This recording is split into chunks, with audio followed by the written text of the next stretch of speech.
What's up, everybody? Welcome back to Solomon's Porch with your host, Jason, and I am joined with two special guests this evening. I got Mr. Kris Noel and Mr. Kris Nunn. How y'all doing? Oh, what's up? Doing well. Doing Blessed. good. Awesome, awesome. It's good to have y'all on board.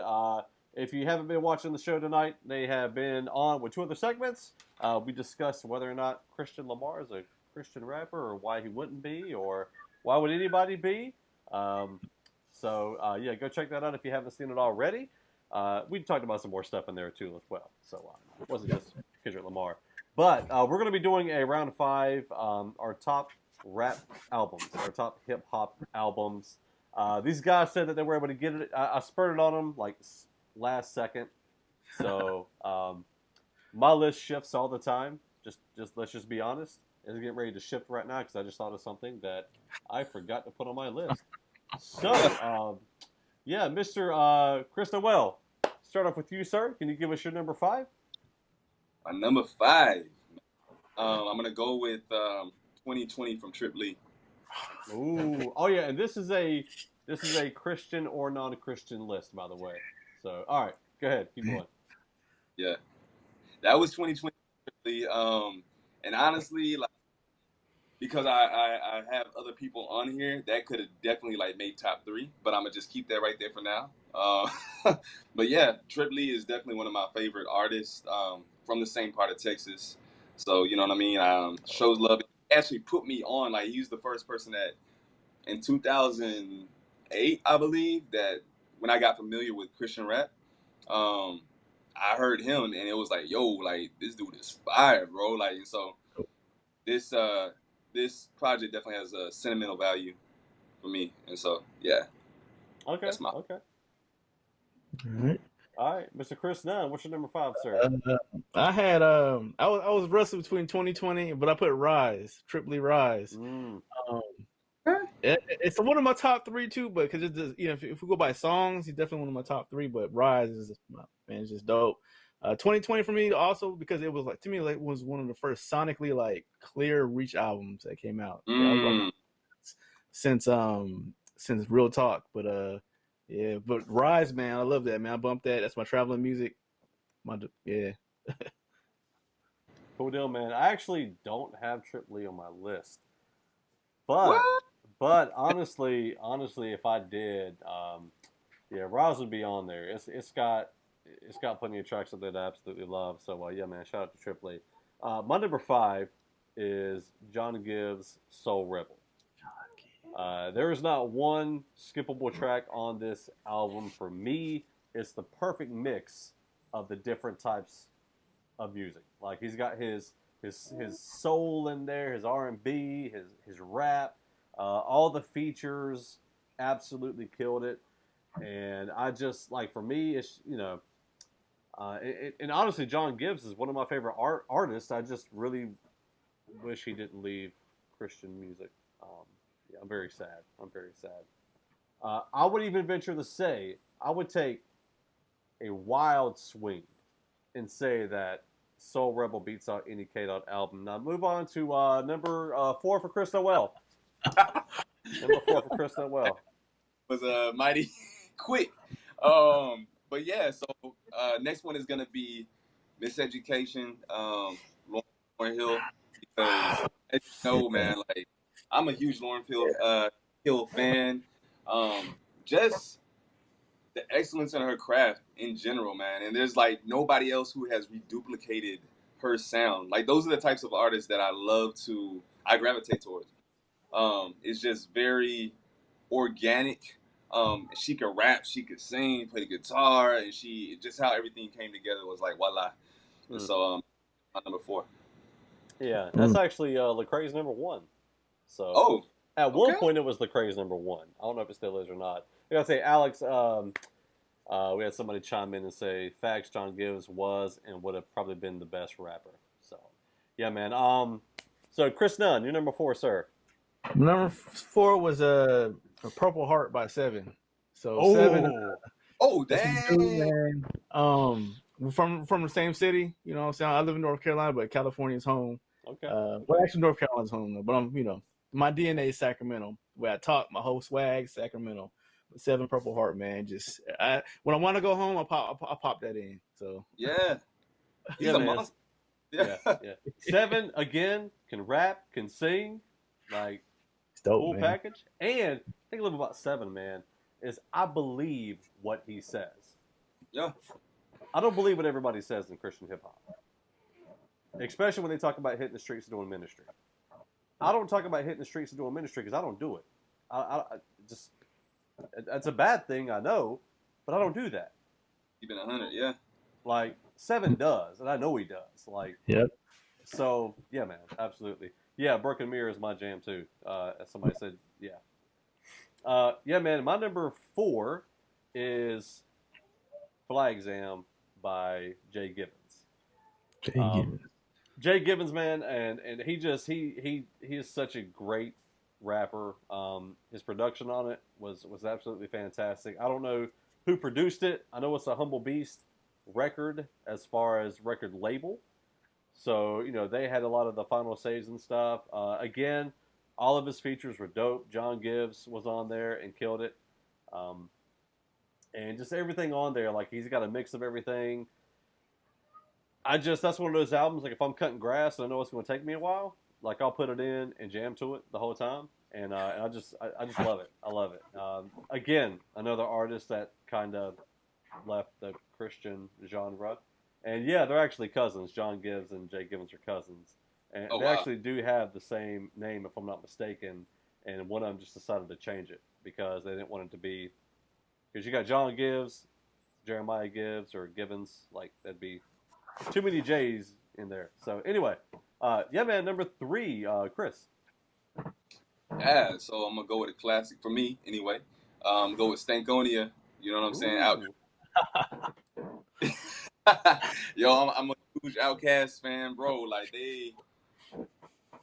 and this is, you can have a whole show on what's debatable as far as who is the best rap duo ever. You know what I'm saying? And they would definitely be top 3. They gotta be top 3, bro. Yeah. I'm a huge Andre 3000 fan. His just ingenuity, bro, like with the flow. I don't think there'll be anybody like him. And so, and that project, man, just had a lot of range, bro. Like, and it just like, when you think about hip hop, I think it was ahead of its time. And yeah, man, I listened to that joint on repeat, like when it first came out. So yeah, yeah, I think there's many that would agree with you. Absolutely. Kris Noel, what you got, sir?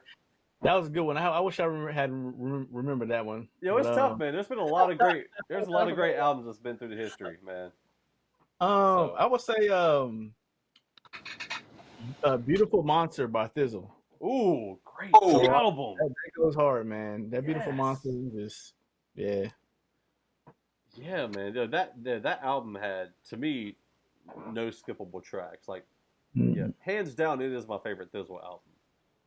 Yeah. Bro, I when I used to do the military thing, I used to deploy, man. I can put that in the main gym stereo, and everyone will be vibing to that, working out. So it's just one of those, not even know what they're hearing. You know what I'm saying? Just... yeah, Thizzle is dope.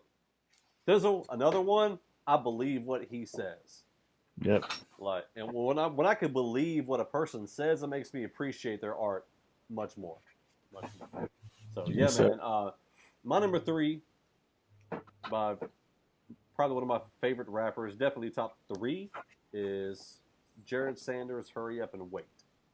Yes. So yeah, he just in general, man. In my opinion, he's got the full package as well. He can rap on any beat.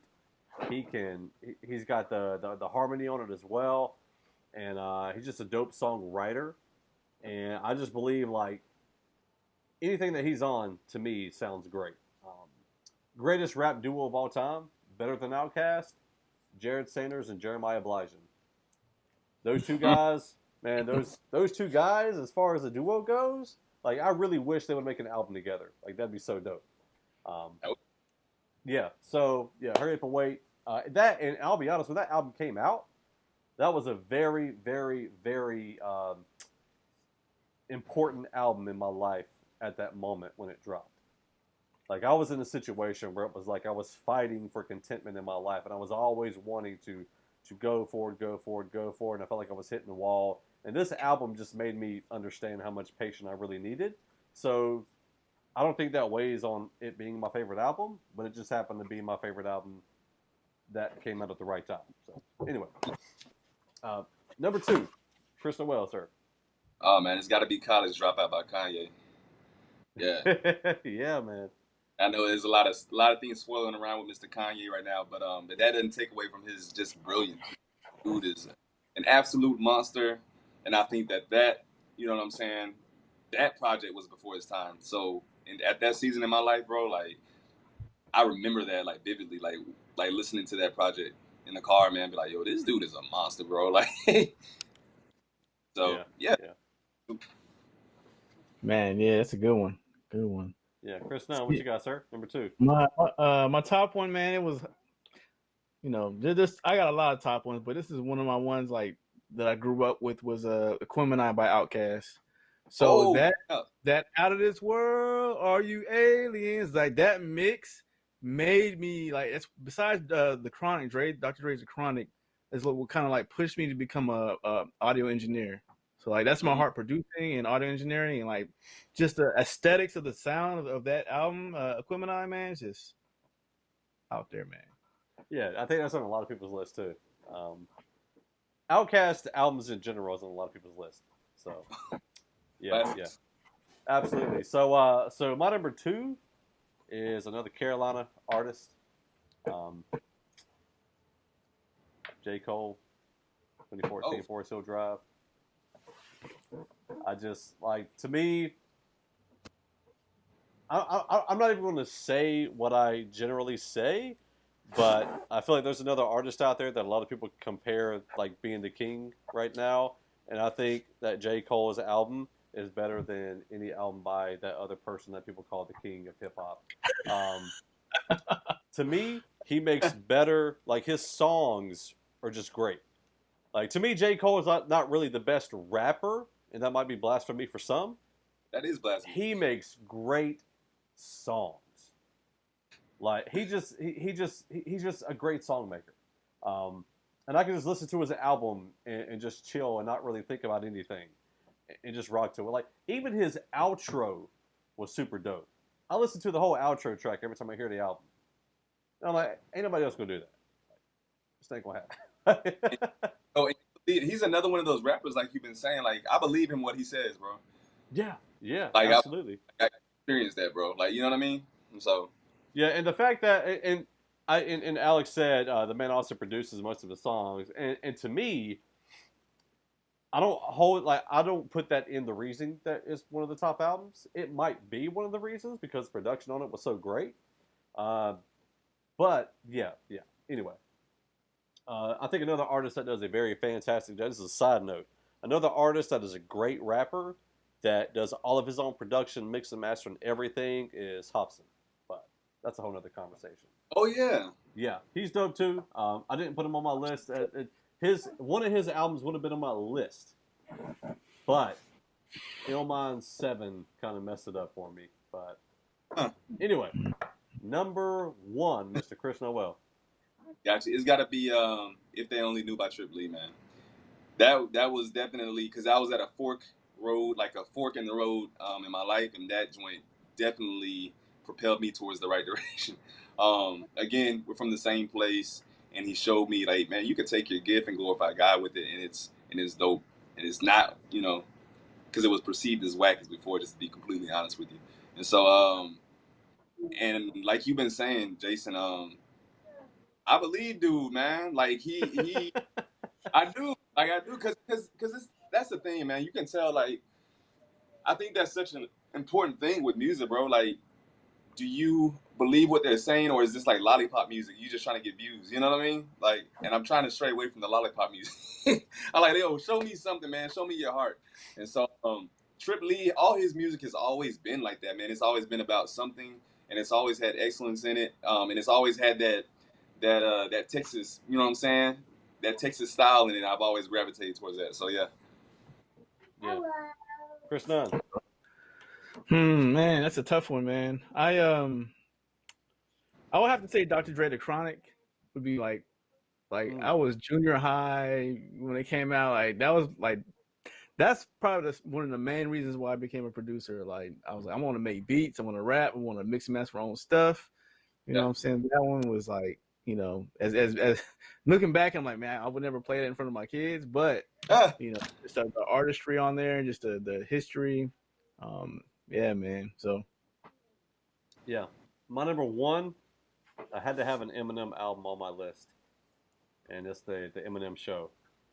So to me, you know, as comparisons go, I don't think NF can touch the Eminem Show. No. No, Just, sir.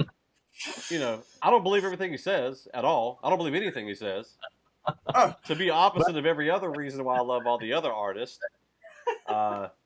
he's just, to me, just one of the best rappers. I mean, you know, everything from White America to like the whole last part, like 5 tracks of that album, to me were like his top 5 best songs. Like After the Music Stops, Say What You Say with Dr. Dre, like Till I Collapse. And I gotta say, man, it was an honor to get slaughtered in line for line by Till I Collapse. Like, I was okay with that. I was perfectly fine with it. If I were to beat Till I Collapse, like, I voted against myself, and if I would have beat that, I would have known it would have been like mercy votes only on that. But like, he just did things like, he's the one. Like, I mean, honestly, like the Eminem or the MMLP album is the one that got me into hip hop on a serious note. Like, it was Warren G, Regulators. Yeah. That's the one that got me into hip hop first. That's the first thing I heard, and I was like, "Yo, this is great. What is this? I've never heard this before." Before that, it was like Ace of Base and Third Eye. And so yeah, Eminem was the one that kind of pulled me in, as I think he did with a lot of people that looked like me in hip hop. But yeah, man, Eminem Show was one of those that just, it came out at a time where I was very influenced by music. Thankfully, God kept me away from, you know, the content, and I hate promoting an album with that content. But as far as hip hop goes, it is top 1 for me. So. I was going to ask if there was any honorable mentions. Y'all got anything real quick that you would just like felt like you kind of need to add in there last second? I'm gonna do 1 to 4. So because the show is sponsored by True Strength Apparel, I'm gonna do one for Aaron Simpkins. I know one of his top ones is Get Rich or Die Trying. So Aaron, I just gave your input into the show. I don't know which NF he would pick as one of the top 5s, but he's a huge NF fan as well. So, you know, I'll have to say, just because that's my dude, man. If I could work with any secular artist, this would be the one. Would be Busta Rhymes, Extinction Level. Like, yeah.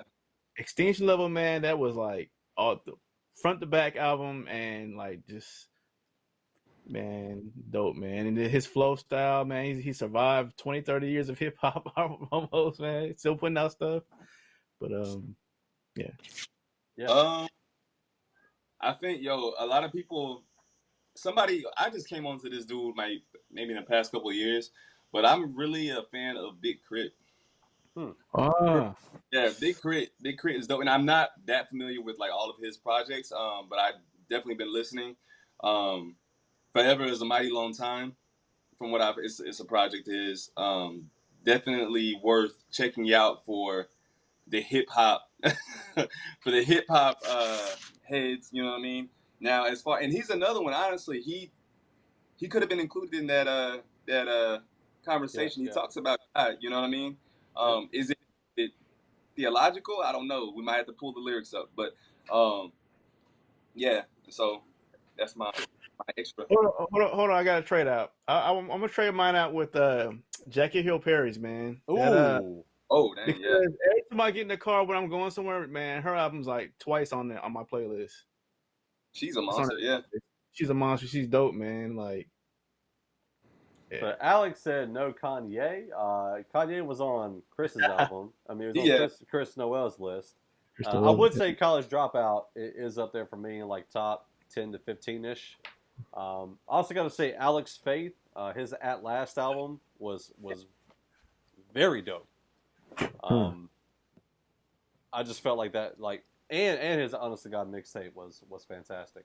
And I got to put in there Lecrae, Anomaly. I felt like that album was dope. Kind of front to back, that album to me was, again, no skips. And I gotta have Lecrae somewhere on this, or else I'll get ousted by the rest of the Christian hip hop community. So yeah, man. Yeah, it was good to have y'all on. I appreciate y'all being a part of the show. Kris Noel, where can everybody find you at, sir? They wanted to look you up and kind of see what you got going on and check you out, man. Definitely, yeah. So it's gonna be Who is Kris Noel? My name is spelled with a K, as you can see, KrisNoel. Who is Kris Noel? It's gonna be Twitter. It's gonna be the same for IG. That's mostly my hub. Got a song coming out on Friday with Alcott and Quan P. Can't wait for you guys to hear it. It's called Whatever You On. And also, as I talked about, have a mixtape circuit coming out later this summer called Bars Over Poverty. Looking to work with artists within the space, outside the space. We gonna be working, and so definitely looking forward to connecting with you guys. Yeah, man. Kris Nunn, how can they find you, sir? Hit me up at 7 Sounds. It's the number 7 TH Sounds Pro at Bandcamp. That's what I do all my stuff on. Like I crushed up my social medias. I'm kind of like I have a Twitter, but I don't even get on there anymore. So I'm kind of just going to set a couple of until I feel all right to get back on there. So yeah. I had to. I feel you. Hey, look. I feel like I was half responsible for Kris getting on Twitter. Seriously. Like, one of the first times when Kris hit me up, it was like, "Hey man, I'm getting back into music." I was like, "Bro, you got to get on Twitter." Like, it's like the CHH community goes hard on Twitter. I mean, it does. It really does. So if you're an artist and you're trying to really stay glued into what's going on, like the water cooler for CHH is Twitter, especially if you want to go and watch Thizzle's videos that he made a couple months ago. He did some stuff on there. Yes. That I feel like a lot of people need to go check out if you're in the Christian hip hop space or just in ministry in general, because he covered a lot of stuff. Yeah, I was like very grateful for. Again, I believed everything that he said. So, and I've seen a lot of what he said. But anyway, gentlemen, again, thank you so much for tuning in. I do want to thank the sponsors for the podcast. Again, Aaron Simpkins at TrueStrengthApparel.com. Make sure you head over there. Check out his gear. I actually got a brand new shirt that I haven't even. My wife. This is crazy. My wife just told me yesterday that I had a shirt that came in, and I hadn't even looked at it yet. But he's got a new created line that's very dope. It's like tie dye. It's got like a created logo that looks similar to the NASA logo. I love it. I think it's great. So it's the first tie dye shirt I've ever actually purchased. So like it looks that good. Like that good. I'm not a tie-dye guy at all. So, also our Patreon supporters, you want to support the show on Patreon, patreon.com/Solomon Sports Podcast. Jason Motley, Sam Blackwell, Purely Bachelorette. All of you, thank you so much for tuning in, checking out the show. And yeah, Kris, we definitely got to get y'all back on. Appreciate y'all being here. And yeah, we'll see you next time. Always remember, Jesus loves you way more than we ever possibly could. Amen.